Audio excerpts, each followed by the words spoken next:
사랑과 은혜가 충만하신 하나님, 오늘도 성령님께서 우리 마음을 주장하여 주시고 오늘 하루의 삶을 은혜 가운데로 머물 수 있도록 역사하시고 인도해 주실 줄로 믿습니다.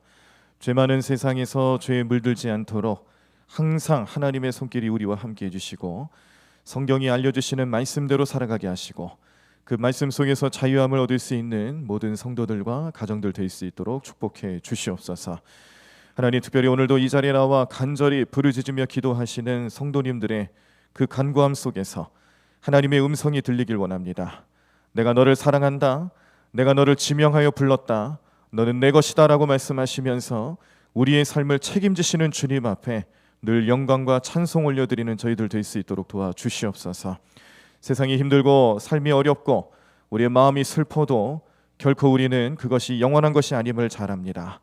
우리에게 영원한 소망과 희망을 주시는 주님 앞에 오늘도 힘을 내어 주님께 예배하고 기도하고 또 매달려 간구하는 오늘 시간 될 수 있도록 도와주시옵소서. 우리의 질병과 우리의 삶의 질고 어려움들 그 모든 것 하나하나 다 십자가 앞에 내려놓겠습니다. 내려놓을 것은 다 내려놓고 가져가야 할 것은 다 가져갈 수 있는 믿음이 나타나게 도와주셔서 오늘도 주님과 동행하며 승리의 길을 걸어가는 저희들 될 수 있도록 역사해 주실 줄로 믿사옵고 이 모든 말씀을 예수님의 이름으로 기도드립니다. 아멘. 잠깐 광고 말씀 먼저 드리겠습니다. 오늘 고 김수원 권사님 천국 환송 예배가 오전 8시 15분에 있을 예정인데 이 시간은 발인 시간이 8시 20분인데요. 어제 오늘 우리가 장례 예배를 우리 기독교장에서 하는 것처럼 할 수가 없습니다. 장례식장에서 예배 일체를 금하고 있어서 제가 간단히 말씀만 선포하는 메시지를 전하는 시간을 말씀드리는 겁니다. 그래서 정확한 시간이라기보다는 저희들이 교회에서 출발해서 도착하는 시간이 아마 바로 메시지를 선포하는 시간이 될 것 같은데 하나의 기준으로서 8시 15분을 말씀드리는데요. 참고하셔서 우리 함께 하실 분들은 그 시간에 맞춰서 오시면 되겠고요. 교회에서는 7시 30분에 교회 승합차로 같이 출발하도록 하겠습니다. 장례를 진행하고 있는 가정 위해서 우리 계속 기도 부탁드리고 특별히 우리 장상옥 집사님 요즘 치매가 좀 더 심해지셨는데 우리 유가족들의 말에 의하면 이렇게 소천하시는 당일에 그나마 잠깐 좀 기억력이 좀 돌아오셔서 우리 자식들 남매들이죠. 남매들에게 고맙다는 말도 하셨다 그러고 좀 좋은 모습을 좀 보여주셨다고 하는데 아무튼 그 가정에서는 요즘 매일매일 하루하루가 기적과 같은 그런 시간들을 지내고 있는 것 같습니다. 이럴 때 우리 성도님들이 더욱더 관심 가져주시고 기도 많이 해주시길 바랍니다. 돌아오는 주일 28일 오후 2시에 우리 엄마 반성문 저자 이윤환 권사님 우리 교회 오셔서 신앙 간증 집회해 주십니다. 오늘 좀 기도 부탁드리겠습니다. 오늘 내일 주일까지 우리 성도님들 또 새벽제단 쌓으실 때마다 우리 강사님을 위해서 기도해 주시고 이 신앙 간증 집회가 우리 성도님들에게 큰 영적인 도전도 되고 무엇보다 우리 젊은 부모님들이 우리 아이들 양육하고 믿음으로 또 아이들을 돌보는 그런 일들에 있어서 어떤 마음가짐, 어떤 것이 성경적인 가치관일까 이런 것들을 잘 생각하고 깨달을 수 있는 시간 될 수 있도록 중보기도 오늘도 해주시기를 바랍니다. 자, 오늘 우리들이 함께 보실 하나님 말씀은 마태복음 19장 13절에서 15절입니다. 마태복음 19장 13절에서 15절까지의 말씀 신약성경 32쪽에 나와 있습니다. 마태복음 19장 13절에서 15절까지의 말씀을 말씀의 분량이 길지 않아서요. 우리 성도님들 저와 함께 합독하시면서 함께 읽으시면서 말씀 보시겠습니다. 마태복음 19장 13절에서 15절 말씀 다 찾으신 줄 알고 우리 함께 말씀 읽겠습니다. 그때에 사람들이 예수께서 안수하고 기도해 주심을 바라고 어린아이들을 데리고 오매 제자들이 꾸짖거늘 예수께서 이르시되 어린아이들을 용납하고 내게 오는 것을 금하지 말라. 천국이 이런 사람의 것이니라 하시고 그들에게 안수하시고 거기를 떠나시니라. 아멘. 네. 자, 우리가 아이들을 가만히 살펴보면은 정말 어른들하고 많이 다릅니다. 예, 뭐 일상뿐만 아니라 영적인 태도도 달라요. 그래서 성경은 어린 아이들이 가지고 있는 이러한 순수하고 때묻지 않는 모습을 이 믿음 생활에서도 그대로 살아가기를 잘 말씀해주고 있습니다. 특별히 예수님의 가르침이 그랬고, 예수님의 마음 자체가 이 어린 아이들을 향한 남다른 시선이 있었고요. 남다른 그런 마음가짐이 예수님께 있었다라는 것을 종종 발견할 수가 있는데, 그 중에 하나가 오늘 보신 본문 말씀이죠. 어린 아이들은 언제든지 이 믿음에서 세계에서 살아가는 것 같습니다. 믿음의 세계에서 살아간다는 건 무슨 말이냐? 자, 어렸을 때 이 아이들이 어렸을 때는 부모를 의지하고요. 학교를 다닐 때에도 선생님을 믿고 또 선생님의 말씀을 통해서 나오는 지식과 지혜를 키워나갑니다. 선생님을 믿지 않는 아이는 결코 발전이 없죠. 그래서 학교를 다니는 아이들은 선생님을 신뢰하고 또 그 안에서 믿음을 형성합니다. 자, 그런데 어른들은요, 자기를 과시하고 자기의 독립성을 주장하고 자기를 자랑하고 자기 중심적으로 살아갑니다. 누구나 자기 중심적이 되면 남을 믿으려 하지 않아요. 그래서 어른의 세계에서는 매사에 증명서라는 게 필요합니다. 계약서도 필요하고 그것도 부족해서 공증까지 세우는 일들을 누구나 다 합니다. 나이가 들수록 불신의 벽이 두껍게 쌓여가고 믿음으로 산다라는 것은 그 불신의 벽을 깨뜨리는 건데 그렇게 살아가지 못하고 그렇게 어려워합니다. 그런데 아이들은 순박한 믿음의 세계로 돌아갑니다. 아이들끼리는 금방 화해하고요. 금방 마음이 풀리고 금방 즐거움을 되찾습니다. 이러한 순수함과 이러한 허물 없음을 아이들은 다 가지고 있어요. 그런데 아이들이 이렇게 너무 쉽게 믿고 쉽게 의지하다 보니 상대방을 의심하지 않을 때도 있어요. 이게 좀 독이 될 때도 있긴 합니다. 유괴범들에게 끌려가는 아이들 왜 그러겠어요? 쉽게 믿는데 의심을 잘 안 하는 거죠. 그리고 또 주변에서 꾸며낸 동화, 영화라든지 만화 이런 것들을 통해서 상상력을 자극하는 것에 대해서 너무 민감하게 반응하다 보니까 어떤 때는 실제로 있지도 않는 일 때문에 슬퍼하고 울기도 하고 웃기도 합니다. 이렇게 아이들은 쉽게 믿습니다. 이게 아이들의 장점이면서 어찌 보면은 단점이 될 수도 있는데 예수님은 아이들의 이러한 순수함을 장점으로 보셨어요. 그리고 천국의 주인이라고 말씀하셨고 천국을 이런 사람의 것이라고 말씀하시면서 이 천국을 소망하기 위해서 우리 모든 사람들 또 어른들이 가져야 될 마음가짐은 이런 어린 아이들과 같은 순수한 믿음이다라는 것을 가르쳐주고 있습니다. 오늘 본문 말씀을 보시면 예수님의 소문을 듣고 모여든 많은 사람들 가운데 어린아이들을 데리고 오는 부모들도 있었습니다. 제자들이 이런 아이들을 상대하면서 조금 전과 같지 않은 모습을 보여주는 것이 오늘 본문 말씀에 등장하는데, 자, 제자들이 예수님과 함께 사역을 계속 해나가면서 예수님 얼마나 대단하세요. 예수님 말씀 전하실 때도 정말 그 말씀 하나하나가 사람들의 삶을 완전히 바꿔놓는 능력의 말씀으로 나타나고 있고, 예수님이 안수하시기만 하면 때로는 안수도 필요 없습니다. 말씀하시기만 하면 그 자리에 기적이 나타나고 놀라운 일들이 벌어지니까 사람들이 예수님을 사모하는 마음으로 그 현장에는 정말 많은 사람들이 모이게 됐는데, 이때 이 일을 돕는 역할을 바로 예수님의 제자들이 한 겁니다. 예수님은 말씀 전하는 일에 집중하시고 사역을 하시는데 집중하시면서 그 뒤에 나타나는 여러 가지 현장에서 이루어져야 되는 일들이 있잖아요. 그런 일들을 이 제자들이 마치 스텝과 같은 역할을 하면서 잘 정리를 해줬던 거죠. 그런 일 중 하나가 뭐였냐면 사람들을 질서 있게 맞이하고 또 그 자리를 정돈하는 일들이었습니다. 그런데 이런 일이 반복되고 계속 되다 보니까 이 제자들 마음속에 조금 교만한 마음이 들어간 것 같아요. 우쭐해진 거죠. 자, 제가 그 부교육자 생활을 좀 오래 하다 보니까 같이 교회를 섬기는 부교육자들의 참 다양한 종류를 만났습니다. 뭐 아주 사역을 잘하고 겸손하고 열심히 하는 그런 부교육자들도 많이 있었는데 간혹 때로는 그렇지 못한 사람들도 있었어요. 이 사람은 도대체 왜 교육자가 됐을까? 왜 사역을 할까? 신학교를 갔다고는 하는데 정말 무슨 생각을 가지고 신학교에 갔을까? 그런 생각이 드는 사람들도 꽤 있었습니다. 그 중에 어떤 사람은 저희 이제 후배긴 했는데 교회에서 담임 목사님이 이제 감독 선거에 당선되시고 감독으로서의 일을 이제 감당하셔야 되니까 이제 교회 일도 중요하신데 주로 연회 일을 많이 보셨어요. 그 2년이라는 시간 동안 서울연회 감독으로서 그 일들을 돌보는 일들이 더 많아졌습니다.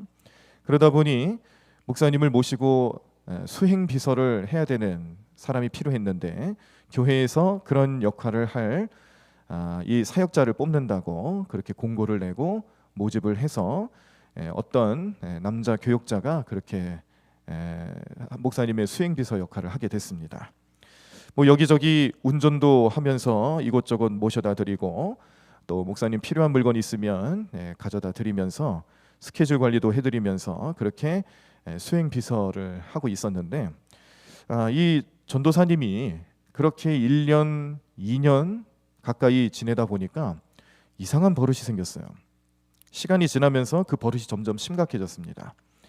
뭐냐면요, 처음에는 좀 그러려니 했습니다. 저희들이 볼 때도 뭐 그런가 보다, 그럴 수도 있지, 그렇게 생각하고 넘어갔는데 거기에 대해서 말을 안 하니까 급기야에는 어떤 모습이 나타나냐면 이 전도사님이 자기가 감독님인 줄 아는 거예요. 감독님을 모시고 다니고 감독님의 수행비서로 일을 하다 보니까 어떤 때는 감독님이 하시는 말씀, 또 교회에 무슨 얘기를 전할 때, 또 부교육자들을 대할 때, 이럴 때 자기가 감독인 것처럼, 자기가 감독처럼 하는 것처럼 얘기를 하는 겁니다. 자기 생각을 감독님의 생각인 것처럼 포장하고 자기의 뜻을 관철하는 일에 감독님의 이름을 빌어서 하는 거예요. 근데 모르겠어요? 선배 교육자들이 모르겠습니까? 다 알죠. 그런데도 말을 안 했더니 이게 버릇이 된 겁니다. 그래서 나중에는요, 교사들하고 이렇게 막 싸우기 시작을 하는데 이유도 다른 게 아니었습니다. 교사들과 협력하고 또 부장님과 협력하면서 교회 학기를 좀 돌보는 사역을 하셔야 되는데 그게 아니라 자기 마음에 들지 않으면 혹은 뭐 회의에 시간이 늦는다든지 뭐 말씀 준비를 못했다든지 예배 준비가 소홀하든지 이렇게 되면 감독님 핑계를 대는 거예요. 자기가 감독님을 수행하느라 못했다. 그리고 감독님이 이런 일을 시키느냐고 내 일의 우선은 감독님이 말하는 것에 말하는 것을 수행해야 되니까 교회 학교 교사들 나한테 뭐라 하지 말아라. 이런 일이 계속 생겨나면서 결국에는 나중에는 교사들과 싸우기까지 하는 겁니다. 결국에는 이 전도사는 감독님께 혼났습니다. 감독님께 혼나고 그 사역을 다른 사역으로 바꿨어요. 그렇게 해서 이 큰 불이 될 수 있는 불씨를 좀 종식시키긴 했는데 제가 그 모습을 가만히 보면서 신학 공부하고 훈련받는다라는 목회자도 그의 위치 그리고 그의 삶의 본분을 망각하고 잘못된 길을 가기 시작하는 것을 보면서 목회자들도 이러는데 신학생들 사역을 하겠다라고 소명받았다라는 사람들조차도 이러는데 우리의 일상은 얼마나 또 심각할 수 있을까. 오늘 제자들의 모습을 보면서 우리가 그런 마음을 누구나 가질 수 있는 어려움이 있겠구나라는 생각을 해봤습니다. 제자들도 똑같은 마음입니다. 예수님이 하셨던 일들을 돕고 또 그 일을 수행하는 과정에서 이 제자들의 마음에 교만함이 들어가는 거죠. 우쭐한 마음이 생기면서 이제 귀찮은 일들은 하기 싫어지는 거예요. 예수님께 안수기도 받고 싶어서 찾아온 부모들과 아이들을 상대하는 일이 귀찮아지기 시작하는 겁니다. 그 일을 배제하고 싶었고 우습게 여기고 또 무시하기까지 하는 일들이 발생하게 된 것인데 여기에는 이 유대 사회가 가지고 있는 남다른 문화도 있습니다. 뭐냐면요, 예수님 시대에는 남자 어른이 중심이 되는 시대였어요. 성경은 항상 그 인구 숫자를 셀 때 보면 당장이라도 전쟁이 났을 때 칼이나 창을 무기 같은 것들을 손에 들고 전쟁에 나갈 수 있는 사람을 정식 숫자로 포함을 합니다. 그러니까 건장한 남자 청년, 그리고 전쟁을 수행할 수 있는 남자들이 우선권이 있겠죠. 이런 문화적인 배경이 있다 보니 당시의 어린이들은요, 귀찮은 존재로 여기는 그런 일들이 빈번했고, 또 예수님께서 이렇게 은혜를 주시고 말씀 전하고 안수 기도해 주시는 자리에도 이런 일이 이 제자들의 마음속에 그대로 드러나고 있었다라는 사실입니다. 제자들이 생각할 때에 아이들은 귀찮은 존재인 거예요. 어른들 하는 일에 어디 아이들이 끼냐고 그런 생각만 하는 거죠. 그랬을 때 이 일이 예수님 귀에 들어가게 됐습니다. 예수님께서도 아셨어요. 그랬더니 예수님께서 제자들에게 이런 말씀을 주십니다. 아이들이 나를 만나기 원하면 막지 말고 무조건 오게 해라. 왜 이런 말씀을 하셨을까요? 왜 예수님은 제자들에게 이런 내용을 알려주셨을까? 예수님이 마치 마케팅을 하는 사람처럼 비춰질 수도 있습니다. 요즘 그런 마케팅이 참 필요합니다. 아이들을 잘 잡아야 부모의 마음을 잡을 수 있다라는 상술, 이런 것들을 잘 이용하는 마케팅 전략이 분명히 있습니다. 어떤 특정 연령대나 혹은 성별을 잘 그런 마음을 잡고 또 마음을 얻어내서 이것을 통해 매출을 올리고 또 상품을 광고하는 효과를 극대화시킬 수 있는 마케팅 전략, 이런 것들이 요즘 여러 가지 형태로 나타나고 있죠. 그런데 예수님이 그런 마음으로 하셨을까요? 아이들을 잘 잡아야 어른들이 많이 올 것이고 그 어른들을 이 마케팅 전략의 하나의 일환으로 삼는가, 그런 마음일까요? 그렇지 않습니다. 예수님은 장사하시는 분이 아니잖아요. 예수님은 언제까지나 영혼을 사랑하시고 그 영혼이 구원받기를 원하시는 분이기 때문에 이 어린 아이들도 그 대상에 포함이 돼 있는 것이고, 어른들이 생각하고 유대 사람들이 생각하는 것처럼 귀찮은 존재가 아니라는 뜻입니다. 그래서 예수님은 항상 어린이에 대한 생각과 태도가 전혀 달랐어요. 사람들이 생각하는 것과 전혀 달랐습니다. 오히려 이 어린이들을 향해서 천국이 이런 사람의 것이다. 그러니까 너희들도 어린아이들처럼 되어야 된다. 천국은 어린아이들 것이다. 천국을 소망한다라면 어린아이들에게 배우라라는 식으로 가르침을 주시는 것입니다. 어린아이는 자기가 금수저이든 흙수저이든 따지지 않고요, 순수하게 부모님을 바라봅니다. 어린아이들의 관심에는 부모님에게서 나타나는 모든 것들을 바라고 의지하는 거예요. 지금은 어리기 때문에 모든 걸 할 수 없고 부모님을 의지할 수밖에 없다면 그걸 그대로 받아들인다라는 거죠. 그래서 부모가 착하든 나쁘든 어린아이에게 있어서는 부모가 최고인 거예요. 안타까운 것은 요즘 이 어린아이들을 상대로 하는 범죄가, 그것도 친부모를 통해서 혹은 양부모를 통해서 나타나는 범죄가 심각해지고 있는 이 사회를 보면서 어린아이들을 대하는 우리 어른들의 마음이 이렇게 참 어려워지는구나. 예수님 보시면 뭐라고 하실까? 우리들이 봐도 안타까운데 하나님 바라보실 때는 어떤 마음을 가지실까? 참 여러 가지 생각이 듭니다. 그런데 반대로 그 어린아이들은 그렇게 자기에게 모질게 구는 부모를 의지한다는 거 아세요? 그 부모님밖에 없거든요. 자기가 의지할 사람은 부모밖에 없어요. 어디 혼자 나갈 수는 있습니까? 밥을 먹겠습니까? 자기 혼자 뭘 할 수 있겠습니까? 돈을 벌겠습니까? 자기가 성년이 될 때까지는 어쨌거나 자기가 의지할 사람은 자기 부모죠. 그런 마음들, 그러한 순수한 마음들을 예수님은 요청하시는 거예요. 그래서 오늘 이 시간을 살아가는 우리 모든 성도님들이 분명히 알고 깨달으셔야 될 점들은, 우리도 어린 시절이 있었고 그 어린 시절 가지고 있었던 마음가짐이 얼마나 순수했는가를 이제 회복하셔야 됩니다. 그걸 믿음으로 회복하셔야 된다는 거예요. 믿음 생활하시고 천국을 바라보는 우리의 삶의 본분이 어린아이와 같은 마음에서 나올 수 있다는 것 꼭 기억하셔야 합니다. 천국은요, 자기의 조건을 생각하지 않고 순수하게 하나님만 바라보는 사람들의 것이지, 이것저것 따져가면서 이것저것 요구하면서 그 마음을 표하는 사람들은 천국을 결코 소유할 수 없다라는 것을 오늘 예수님 분명히 말씀해주고 계십니다. 교회에 처음 오시는 분들을 우리가 새가족이라고 하죠. 지난주에도 정말 감사하게 우리 두 분의 새가족이 등록을 하셨는데, 연세가 좀 지긋하신 분이시긴 하지만 남다른 그런 열정이 있으신 새가족이셨습니다. 필리핀에서 좀 오래 거주하시고 이제 코로나 상황 때문에 한국에 계속 머무시려고 이제 아예 귀국을 하신 건데, 전에 섬기던 교회에서 이렇게 바이올린 연주자로서도 오랫동안 헌신하시고 또 후학들을 좀 이렇게 키우신 것 같아요. 바이올린을 가르쳐 주시면서 아이들을 그렇게 대하고 그러셨던 분인 것 같은데, 이렇게 우리 교회도 새 가족들이 오십니다. 누구든지 예수님을 몇 년을 믿고 그게 중요한 게 아니라 우리 교회 처음 오시면 다 새 가족인 거예요. 그 새 가족들을 맞이하면서 여러 가지 참 에피소드들이 있는데, 어떤 교회에서 이렇게 연세가 좀 지긋하신 할아버지 한 분이 새 가족으로 오셨다고 합니다.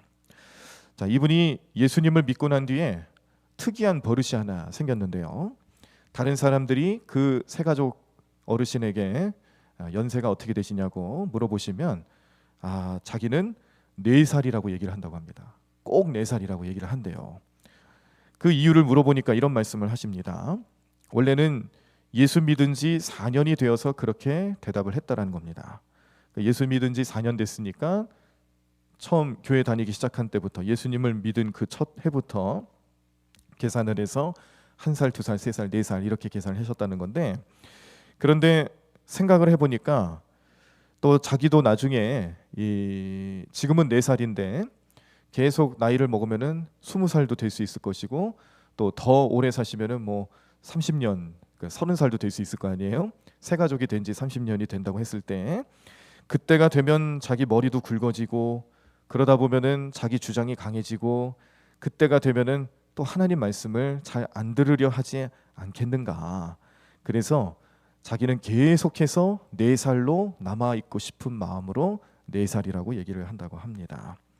그래서 그분을 만나며 그분의 이야기를 듣는 사람들은 무슨 이유인지 정확히는 모르겠지만 마음의 평안함을 얻는다 그래요. 본인도 이 새 가족분이 천국에 대한 그런 확신, 그리고 자세, 이런 것들을 온전하게 가지고 계시는 모습을 보면서 이 이야기를 듣는 성도님들도 나도 천국 갈 때는 저 어르신처럼 그런 마음을 가지고 가고 싶다, 그런 생각들을 누구나 갖고 또 그런 마음을 품게 된다고 합니다.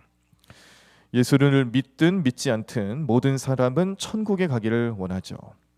천국에 대한 관심이 많고 영생에 대해서만큼은 그 누구도 관심 없다라고 말하지 않습니다. 그리고 사실 교회를 다니는 궁극적인 목적도 우리 영생에 있죠. 구원받는 것에 있는 것이고, 저 천국을 소망하는 것이 우리의 신앙생활의 목표이기도 합니다.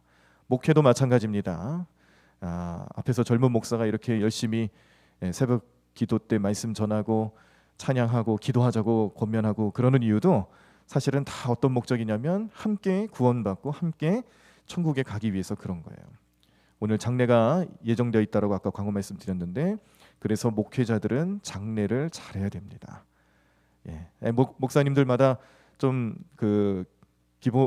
개인차가 좀 있긴 한데, 저도 그렇게 배웠고 선배 목사님들이 잘하셨던 것은 이 장례 때, 그때가 신앙생활의 궁극적인 목적을 이루시는 때잖아요.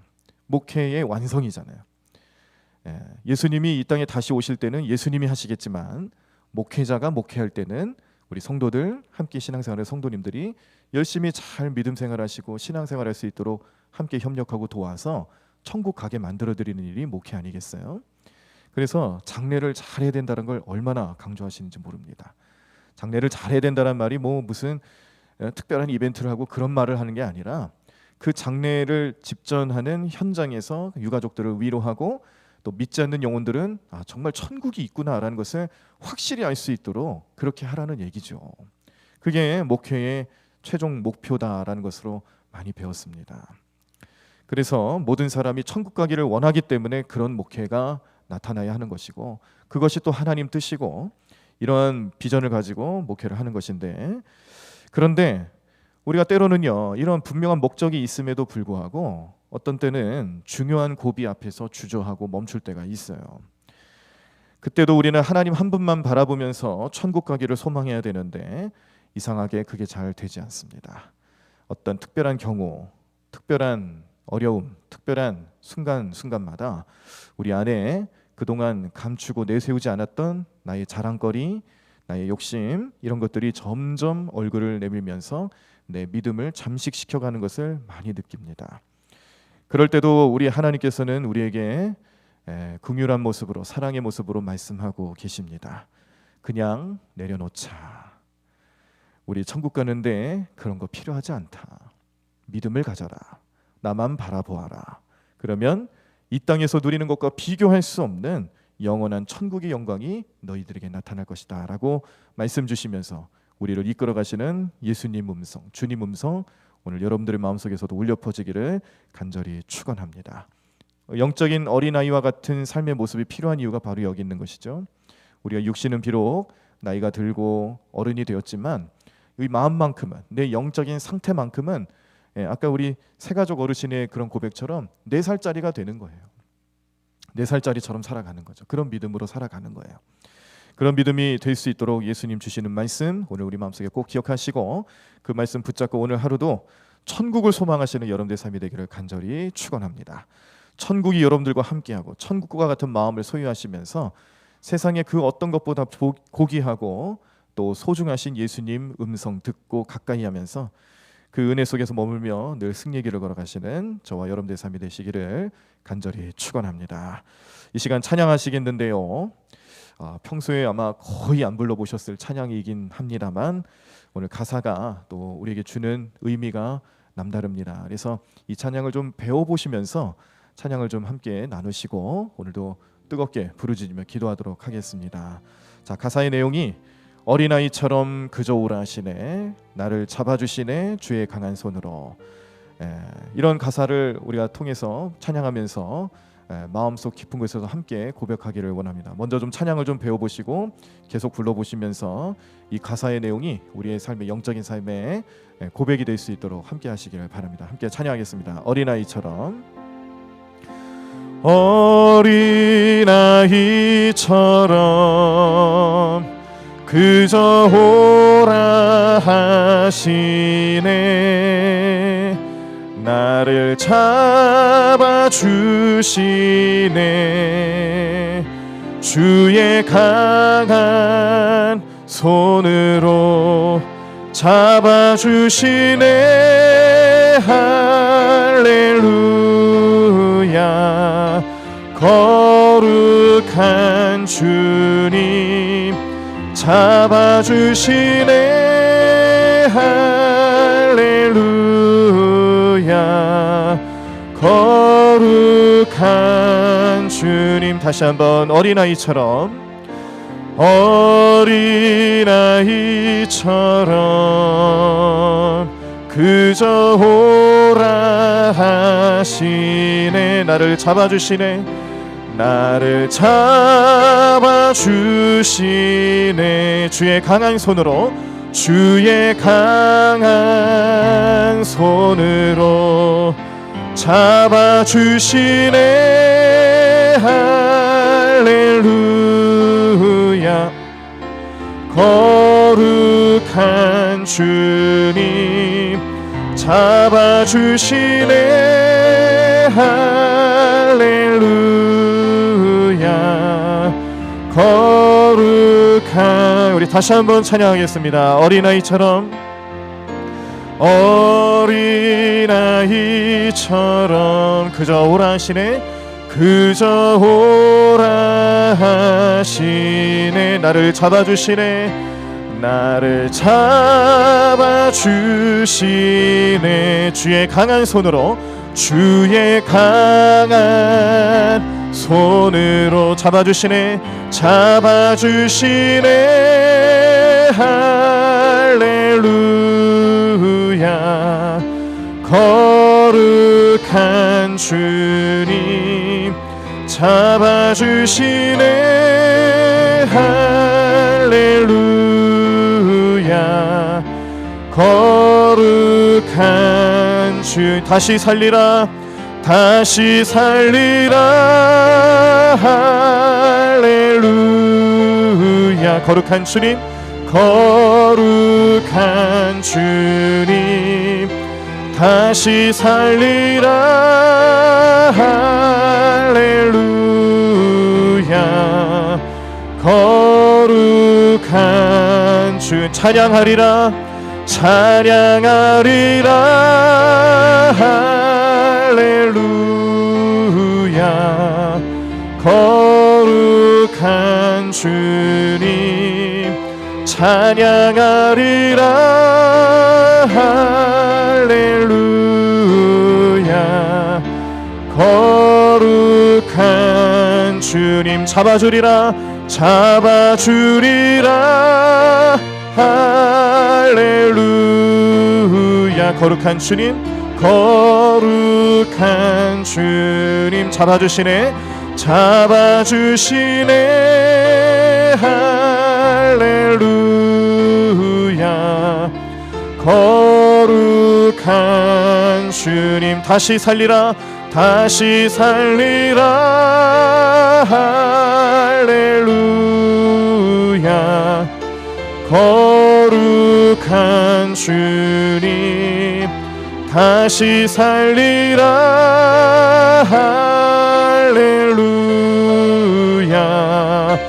거룩한 주님 찬양하리라. 찬양하리라. 할렐루야.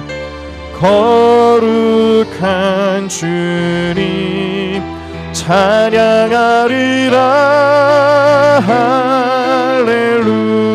할렐루야.